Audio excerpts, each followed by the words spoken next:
Hai Sobat Jaggers, sebelum kamu lanjut nonton video ini, jangan lupa pencet tombol subscribe dan aktifkan loncengnya biar kamu gak ketinggalan episode podcast berikutnya. Buat kamu yang suka sama konten ini, jangan lupa di like dan share ke teman-teman Sobat Jaggers ya. Ingat aset, ingat jagain. Sore-sore ini akan ngopi nih. Teh Caem. Apa sih manggil-manggil lagi? Jangan marah-marah dong. Gimana nggak marah? Utang kemarin aja belum dibayar-bayar. Udah 1.800.000 loh kok. Iya, nanti kok bayar. Ya udah, kamu mau apa lagi? Proyek udah cair soalnya, oke? Cair. Aku Ya. kena basah-basahnya nggak nih kalau cair? Ice Americano, Koko mau minum. Siap kok. Nggak Oke. pakai sugar? No sugar. Awas, jangan lupa nanti harus dibayar. Pasti. Sini dulu. JPL. Apa tuh JPL? Jangan pakai lama. Gitu mulu. Oh, Pak Pi. Hai Pak, apa kabar? Kopi juga? Iya Pak. Kosong? Kosong Pak. Boleh Pak. duduk ya? Boleh Pak. Mbak, bisa pesen kopi gula aren less sugar ya? Boleh Pak, ditunggu ya. Thank you. Pak, sehat Pak. Bisnis bagus. Puji Tuhan, bisnis bagus. Gitu ya. Tahun ini ya nggak terasa soalnya udah mau Desember aja. Iya ya, gila ya. Kita udah mau planning di 2026 nih Pak. Oh, planning trip atau planning budget? Why are we still here? Just to suffer. Every night, I can feel my leg. Kayaknya dua-duanya. Yang penting target Pak. Iya. Bagus. Lama kita nggak ketemu ya Pak? Ya lah, sejak pas kapan ya? Padang, Iya. Pas pada kemarin ya. Padang kemarin lu ikut? Ikut Pak. Yang kita ke Mande kan Pak. Terus kita ke Bukit Tinggi dulu. Oh, oke. Yang Pak Agus balik duluan. Iya. Iya. Seru nggak tuh Pak? Udah lama. Iya. Itu gua ternyata mesti bilang ya, Sumatera Barat mungkin one of the best ya. Best Pak. Makanan, alam juga bagus sekali. Bonek 3 kilo. Kepala ikan itu Pak. Wow. Sama itu satu lagi apa yang ikan bakar itu? Ikan bakar di... Yang di Padang itu. Malam- Aduh, gue lupa lagi Pak. Malam-malam tuh yang kita makan, yang ikan goreng ada sambal cabai itu, sambal petek. Sambal pete. Wah, kok lupa lagi. Yang di Bukit Tinggi atau yang di... Yang di Padang. Di Padang ya Pak? Yang di Padang. Ikan. Aduh. Takut mesti tanya dulu Pak. Lu harus tanya dulu. Terus tanya Gue yang berkesan tuh di ini kepala ikan family Pak. Gue bisa habis 1,5 ekor Pak. sekali sih. Iya. Gua kalau nggak ingat umur, ini kali ya, udah hajar. Iya. Masih muda kan Pak. ABG. ABG. Sekarang sibuk apa nih Pak? Masih di Los Angeles, Los Justing. Di PT apa Pak? di Prima. Di Prima Adjuster. Prima Adjuster. Jadi kita penunjang asuransi.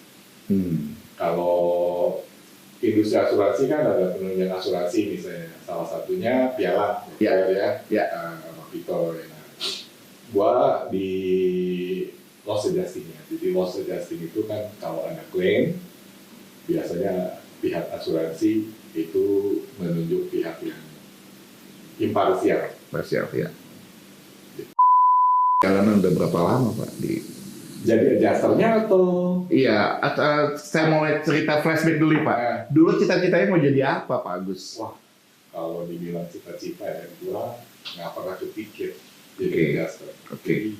Jadi adjuster itu purely by accident. By accident. By accident. Jadi waktu impian waktu kecil tuh apa tuh Pak? Actually waktu kecil sampai gua pertama kali kerja itu gua pikir gua on track. Oke. Jadi kan gua waktu kecil itu cukup seneng dengan hal-hal yang berbau sains. Oke. Ya, walaupun nggak pintar tapi lumayan. Bodoh masih jauh gitu ya. Ya, ya. Sampai kuliah, dari SD sampai kuliah, terus gua kerja itu di perusahaan Amerika. Perusahaan Jerman Jerman. yang bikin katalis. Katalis apa tuh Pak? Gini, lu kan CPO tahu kan? Tahu CPO tahu. Warnanya apa tuh CPO itu? CPO itu tahu gue merah. Merah. Nah, Dia kan kenapa di, minyak goreng itu jadi warnanya kuning gitu ya, bagus. diproses lagi Pak. Proses salah satunya itu pakai yang namanya bleaching earth. Nah, Oke. gua dulu kerja di perusahaan Jerman yang bikin bleaching earth itu. Tapi Jadi ngambil ya. beta karotennya. beta karotennya. Ya, gitu. Jadi ada proses yang macam-macam gitu. Gua kerja di situ tuh. Dan sebetulnya waktu itu enjoy karena bos gua itu orang bule, orang Jerman. Oke. Jadi pintar luar biasa. Ya. Jadi gua pikir, wah kayaknya karir gua bakal enak di sini. Tapi ternyata ya embel-embel perusahaan asing itu jauh panggang dari api ya. Kenyataannya tidak sebaik yang kita bayangkan. Apa ya yang dirasain Pak? Pelit banget tuh perusahaan. Really? Pelit banget perusahaan. Jadi, wah, gaji gue kecil banget ya, waktu itu ya. Jadi, Di Jerman loh Pak. Kalau di standar rupiahin Pak, Jerman itu. di Indonesia. Di Indonesia. Perusahaan Jerman di Oh sorry. Indonesia. Berarti perusahaan Jerman yang ada di Indonesia. Oke. Paling untuk ukuran standar Jerman. Gaji gue tuh kecil banget gitu. Oke. Sementara gue pikir, wah kalau kayak gini kapan gue meritnya kan? Ya kan? Akhirnya banting setir temen gue. Banting setir gue pergi kerja di perusahaan apa tuh namanya? Distributor. Distributor. Consumer product. Consumer. Oke. Consumer product. Bayangin dari nggak suka ngomong, harus datang ke pasar. Jadi gue tuh kerjaannya nyamperin tuh pasar pagi, Mangga Dua, segala macam, nawarin barang. Padahal kan kayak Pak Agus. Pakai kanvas terus. Iya, kayaknya introvert deh. Saya lihat. Makanya buka nggak bisa ngomong.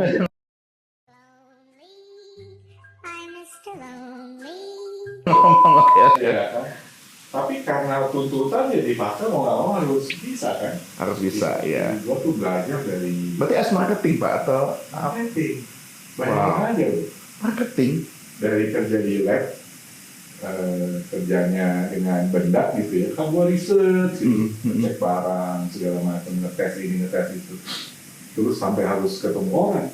Ya. Wah itu gue pikir nightmare tuh. Tapi thanks God survive lah. Oke. Krismon habis itu Di 97 awal-awal ya, Ya. Krismon, terus kena perampingan gue. Oke. Dengan perampingan, pada saat itu akhirnya gue dipanggil tuh sama saudara gue, jadi saudara dari ibu lah, suruh kerja, lu kerja sama gue aja. Gue nggak tahu tuh kerjaannya seperti apa, suruh datang lah, kantornya di Suriname. Oke. Masuk tuh gue kerja di situ, belum seminggu gue udah bilang sama my mom, ini kerjaan apa sih? Bayangin ini seumur-umur ya, baru kali itu Disuruh ngapain tuh Pak? Awal-awal tuh Pak? jadi dasar itu. Oke. Jadi suruh baca polis. Oke. Bloody hell, man. Apa ini gitu? Gua bener-bener struggling. Iya. Jadi adjuster. Seminggu pertama, gua udah bilang sama mami gua, udahlah, gua balik lagi ke tempat semula, gitu, cari omongan gitu. Iya. Tapi mama gua waktu itu kayak punya apa ya, insting gitu. Mungkin something good will happen to me, ya kan?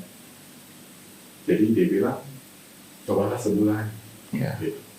Bener, gue nurut nih, gue cobain sebulan. Datang dong, masih nggak nyaman kan. Nih, gue udah sebulan nih, boleh ya resign. Tanggung lah, tanggung. Udah coba 3 bulan. Gue nurut lagi nih. Suruh 3 bulan, gue nurut 3 bulan. Terus, habis 3 bulan gue datang lagi. Sampai setahun. Oke. Gitu. Sampai akhirnya mami gue waktu itu bilang, lu kayaknya bakal maju di situ. Dan for unknown reason, I just believe it. Gitu. Gua nggak ada question judgment-nya memang. Gua waktu itu mikir kalau ibu gua merestui seperti itu, mungkin memang benar gitu. Jalan gua bagus di situ. Sampai sekarang ya, 28 tahun. Wow, menarik. Gitu. Menarik nih Pak. Cuman kopi kita belum datang nih Pak. Iya. Teh Caa, mana kopi kita nih? Marah kayaknya. Iya nih. Lagi seru-serunya nih soalnya. Tunggu sebentar kok.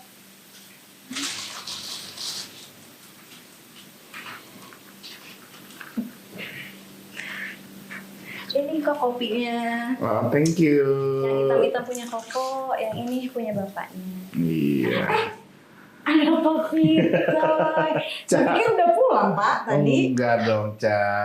Gue masih stay di sini. Oh, masih stay. Mau bikin apa update buat nanti planning gue nanti 2026 seperti apa. Kan udah mau deket. Iya, kita Udah udah mau mau. report soalnya. Ini siapa, Pak? Nah, belum kenal. Belum. Kenalin Pak. Ini teman saya Pak. Coba. Iya. Memang belum kenal. Iya, Memang kita belum kenal. kenal. Memang belum kenal. Why are we still here? Just to suffer? Gak usah basa-basi kan? Kita belum kenal. Aku pesen dulu ya. Boleh. Teh. Iya. Aku Jadi ini mau boleh dibuka juga ya? ya Boleh. es coklat satu. Es coklat satu. Iya. Oh, Kamu nanti ke flow aja. ditunggu ya. Ya. Bagi 2. Cerutan Nah. aja. Udah bosan. Udah aku masuk sini cukup ini ya. Kayaknya lagi berbicara agak menarik. Nah, ini Pak Agus ini dia sudah lebih dari mungkin 25 tahun ya Pak?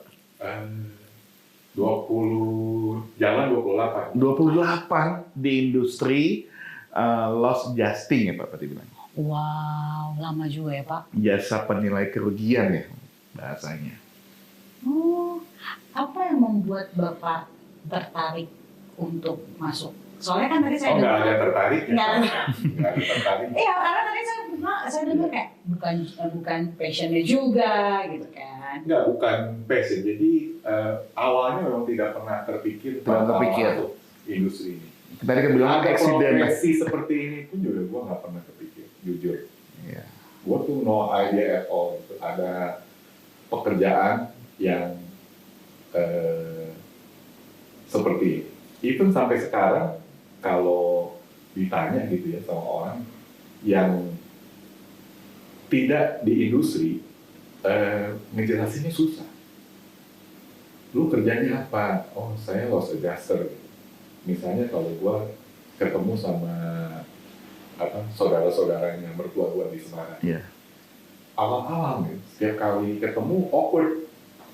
Apaan tuh? Iya. Gitu. Betul. Iya, jadi oh ini asuransi gitu. Terus ditanya asuransi mana? Enggak, gue bukan kerja di asuransi, tapi kita jadi konsultannya di insurance. Gitu. Bidangnya apa? Wah, udah capek. Gitu. Akhirnya sampai-sampai ya males juga sih ngejelasin berulang-ulang. Karena profesinya memang nggak jelas sih, Iya, iya. nggak jelas. Pak, pengalaman sampai 28 tahun ada nggak sih cerita menarik sewaktu di loss adjuster? Oh iya, banyak sekali. Yang paling sampai sekarang gua nggak mungkin lupa itu. Jadi ada satu kerjaan Oke. itu gua nggak tahu apakah lu udah pernah dengar ya, ada satu desa atau tempat namanya Langam. Baru dengar Pak. Jadi Langap itu, Taunya mangap kalau Iya. Langap itu satu daerah di Kalimantan. Kan? Oke, Kalimantan Tengah, Barat, Nah, mungkin timur. Ya. mungkin Timur. Oke. Jadi zaman dulu itu airport nggak sebagus sekarang. Jadi gua kalau ke Langap itu dari Jakarta, gua mesti ke Balikpapan. Oke. Terus dari Balikpapan, gua harus naik boat.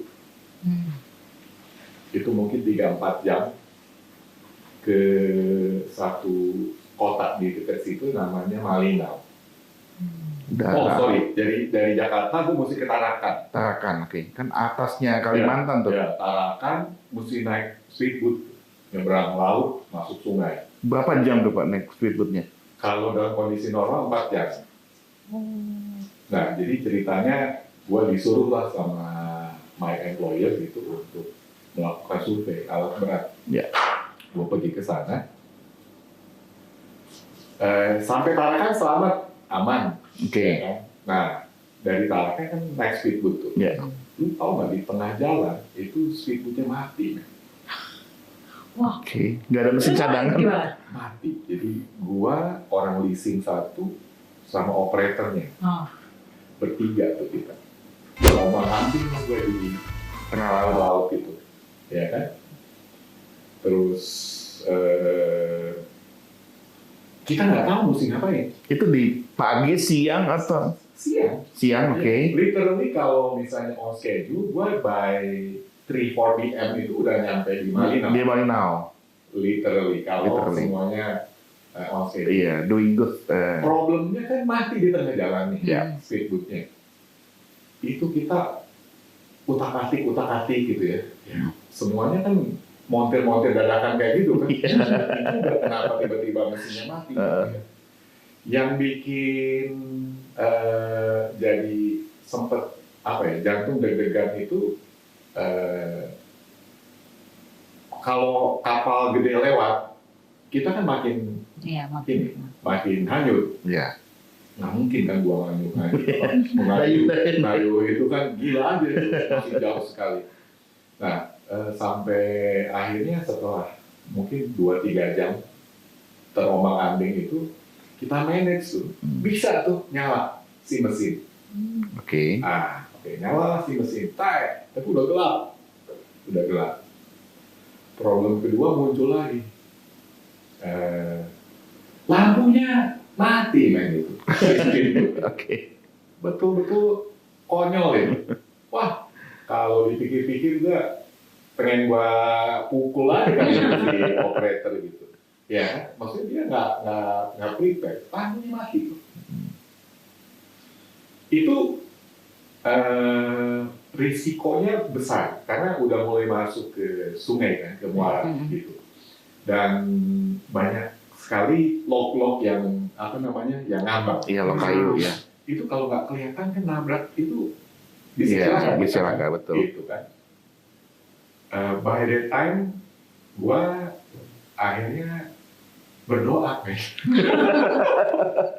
Serius, gua nggak ngomong. Maksudnya, gua nggak religius banget lah jadi orang. Tapi by that time tuh gua berdoa, jujur. Jadi gua bilang, show me the way. Gua pengen nyampe ke lokasi dengan selamat. Dipikir kan, ya udah gitu kan. Mungkin harapan gua itu, ya udah jalannya jadi tiba-tiba jadi bagus segala macam. Ya. Enggak, tiba-tiba geledek. Hujan. Hujan. Itu kilat. Ah. Begitu banyak banget gitu. Ya kan sampai si operatornya takut. Wah, ini kalau ini kilat kayak begini kita nggak berani gitu. Nah, gue perhatiin gitu kilat kan kalau kilat begitu jadi terang tuh, ya kan? Gue pikir jangan-jangan ini the answer of my prayer gitu. Akhirnya entah kenapa gue bilang aja, Pak jalan aja Pak gitu, jalan aja, pelan-pelan Pak jalan gitu. Akhirnya dia walaupun agak Setengah hati setengah mungkin. hati Iya. gitu ya. Tapi dia jalan, gue bilang Pak jalan aja gitu. Lu bayangin ya, pertama kali dalam hidup gua itu, gua melihat kilat saut menyalur seolah-olah, dan itu jalanan sungai itu kelihatan kan. Lu bayangin, kayak dilampuin, Kan bisa kilat kan cuma 1 kali, 2 kali. ini intermittent terusan. Serius, nggak ada hujan, nggak ada apa. Itu low tuh bisa kelihatan di depan. Jadi kita bisa manuver gitu. Jadi gua sampai hotel, ya motel, itu bengong gua nyampe sana. Ih gila ya, gue bilang luar biasa gitu. Nah itu salah satu pengalaman gue yang gua nggak mungkin lupain sih. Gitu. Jadi entah itu memang incidentally kilatnya seperti itu atau biasa seperti itu, I don't know. Gitu. Tapi gue mikir ya, gue bisa sampai sana dengan selamat. Kalau nggak ada kilat sebanyak itu, gue nggak akan nyampe. Kan? Karena itu gelap sekali, benar-benar gelap sekali.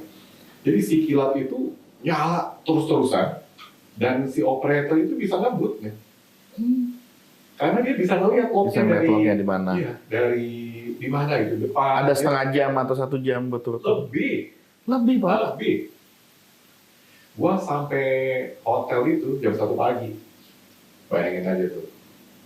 Terus ya udah nyampe, mandi, tidur, gua bengong di kamar itu. Gua bilang, wah luar biasa ya pengalaman gue gitu. Itu sampai sekarang tuh gua kalau inget,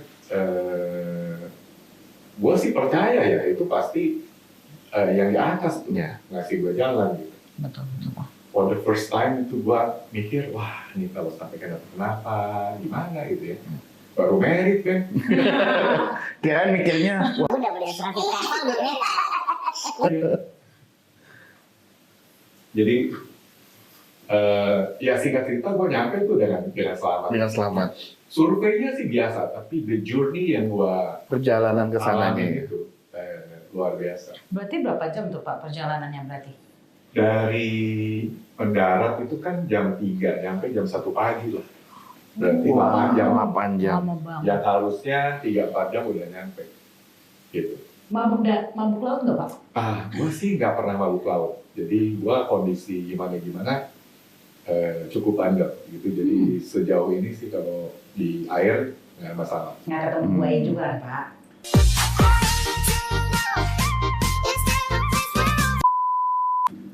Katanya ada buaya, katanya. Kalau nggak buaya ular. Tapi kan kita di tengah ya. Jadi Iya. rasa-rasanya ularnya juga nggak pinter amat sih waktu itu ya. Gitu. Sampai kan, Ngomongnya jangan apa ke tengah laut kan? Iya, agak pinter juga namanya gitu. Ya, itulah pengalaman gue sih yang Makasih ya. sampai sekarang mikir sangat memorable. Memorable. Tahun berapa itu, Pak? Wah, mungkin itu 99 kali. 99. Pertama awal karir gue lah, gitu, Iya. jadi jasa. Pak, boleh nggak ceritain atau kasih pendapat, pandangan dulu Los Jasper kan dulu mungkin belum ada Zoom kali ya atau ada media untuk internet sampai jauh ya. Perkembangan zaman dulu sama sekarang Los Jasper itu seperti apa sih Pak? Los Adjuster sudah bertransformasi luar biasa, terutama 5 tahun terakhir. Oke. Jadi Los Adjuster itu umurnya hampir setua insurance. Lu tahu nggak Los Adjuster itu awalnya itu sebetulnya profesinya yang ini pendeta.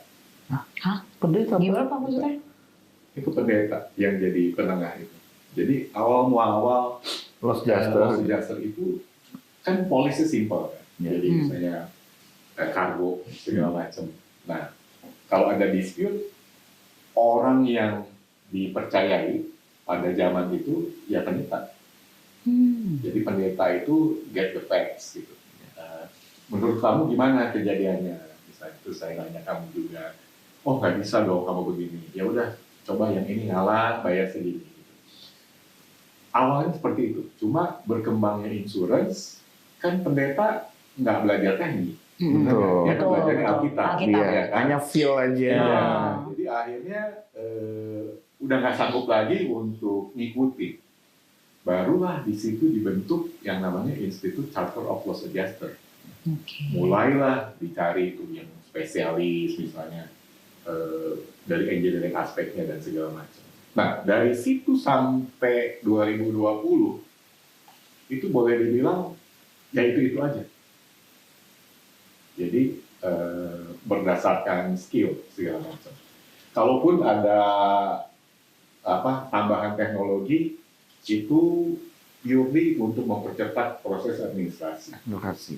Jadi misalnya nih template reportnya udah lebih banyak, lebih bagus dan segala macam gitu ya. Tapi COVID itu membuat profesi loss adjuster berubah cukup drastis karena dengan waktu itu lockdown. Ya. Klaim kan tetap jalan kan. Ya. Tidak berarti lockdown juga klaimnya kan. Betul. Iya, betul. Nah, asuransi juga harus tetap ngasih ganti rugi segala macam. Akhirnya digunakanlah teknologi yang ada waktu itu kan dengan survei pakai kamera kamera si klien ya. Ya. Terus kita coba lakukan desktop segala macam. Baru AI berkembang awal-awal jadi luar biasa sekali. Bahkan di salah satu loss adjuster di US itu ya, dia investasi besar sekali. Jadi waktu itu gua dapet info ya sekitar $250 juta. Wow. Dia develop satu remote check-in gitu. Ya, dia kerjasama dengan Google gitu ya dan segala macam. Itu mereka bisa utilize satelitnya Google, terus dia bisa yang penting dikasih koordinat gitu ya. Jadi si Google itu bisa exactly ngelihat propertinya seperti apa, langsung ukur bangunannya itu berapa square meter segala macam. Terus dengan video dari si klien, dia bisa measure itu kamar nomor 1 berapa kali berapa, nomor 2 berapa kali berapa, kayak seperti itu. Wow. Gitu. Sampai mungkin bisa tahu, misalkan kalau ada water damage, Bisa. perbaikannya apa aja, Bisa. plafonnya. Bisa. Jadi platform itu dia ngasih kayak semacam guidance gitu. Ya. Misalnya tolong diarahkan ke lokasi itu ya. Pokoknya sampai akhirnya cocok gitu ya, image-nya segala macam bisa di-recognize. Begitu di-recognize, upload itu immediately langsung keluar itu Hasilnya. Assessment. Keren juga ya Pak. Iya. Kita susah beli Pak alat kayak gitu. Ntar lah kita lihat dulu lah. Tapi di Indonesia sendiri Pak ada? Belum Belum ada. Sampai sekarang negara yang sudah implement itu mungkin Europe. Europe.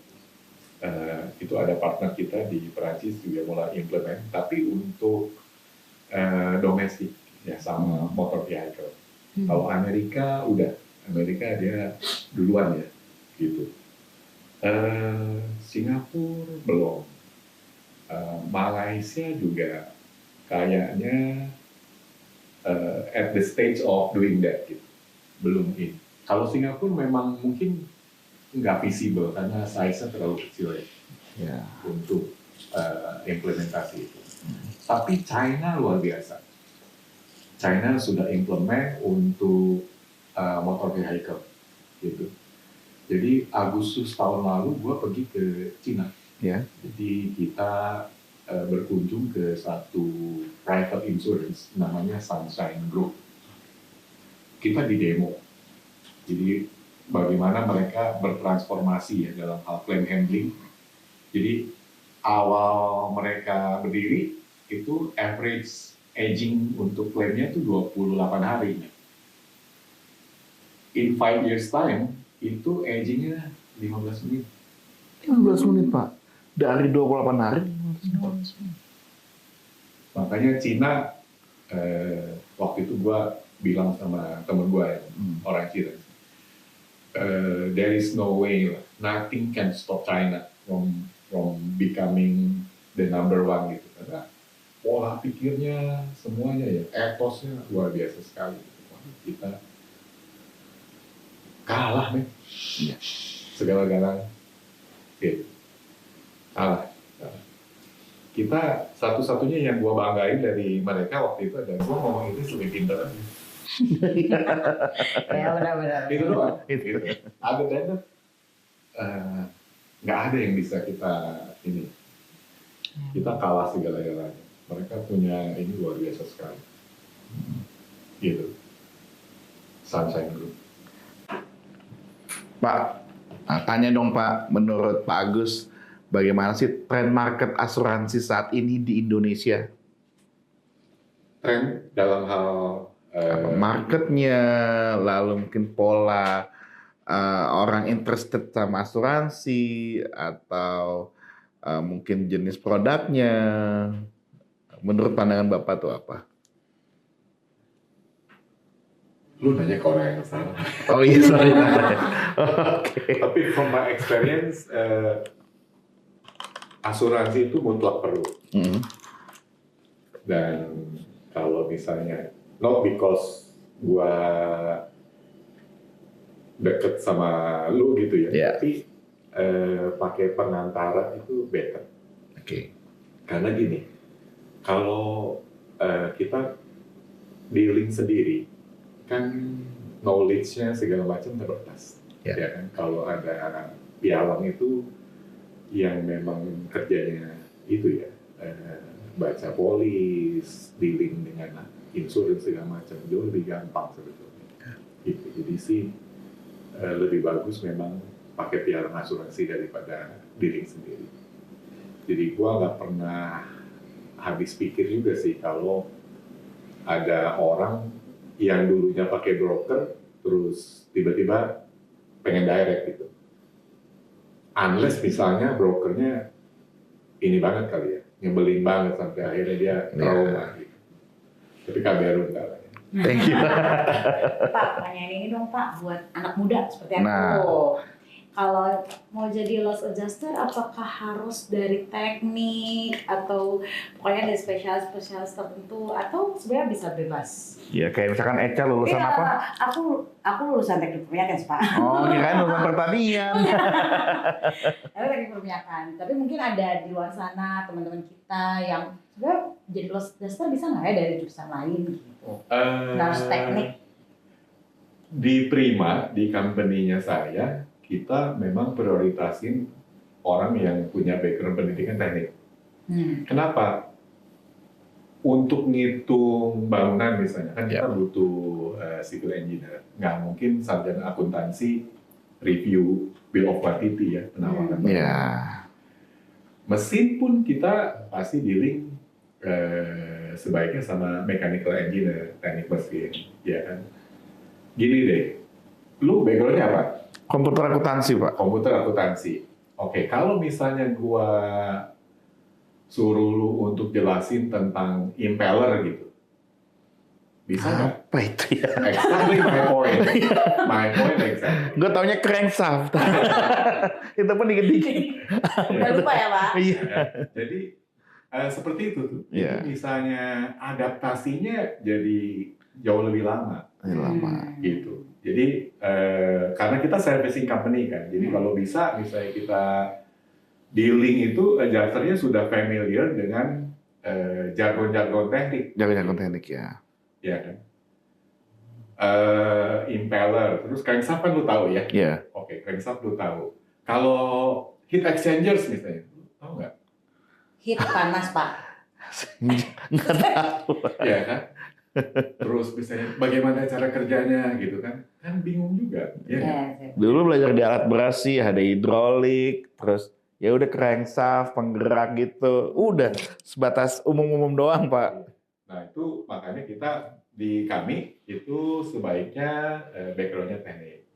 Kalau perminyakan bisa tuh. Tuh. Ya kan karena berarti kamu familiar dengan rig misalnya. Betul. Betul Betul. kan? Rig apa itu? Terus misalnya well control ya, kayak gitu-gitu, familiar dia. Terus cracking ya, crackers gitu. Kalau di Tapi refinery Itu dulu ya Pak. Itu dulu ya. ya, jadi harus teknik sih. Kita dalam konteksnya kita harus teknik atau at least accountant. Oh. Karena kalau accountant kan BI. dealing misalnya dengan stok, terus business interruption, Iya. jadi kita memang sarankan sih atau kita encourage ya backgroundnya itu. Michael. Thank you Pak Agus Sama-sama. buat waktunya. Aku pamit duluan kali ya Pak. Soalnya aku mau lanjut kerja lagi. Biar nggak pulang malam-malam. Oke. Duluan ya. Makasih ya. Ya, Makasih ya Pak. Makasih ya. thank you Eca. Bye-bye. Dadah. Saya ngabisin kopi dulu ya. Iya.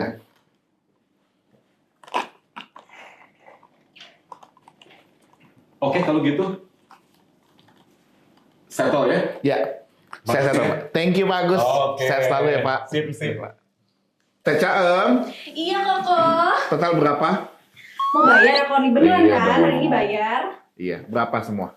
Kemarin kan hutangnya 1,8 juta. Ya. Dengan 3 kopi jadi totalnya 12 juta kok. Oke, Mau mana? dibayar lunas sekarang? Iya dong, Bayar pakai apa nih? Chris. Chris boleh. Bentar. Oke. Udah ya. Oke. Saya pulang dulu ya. Thank you Koko. Terus dulu dong. Yep.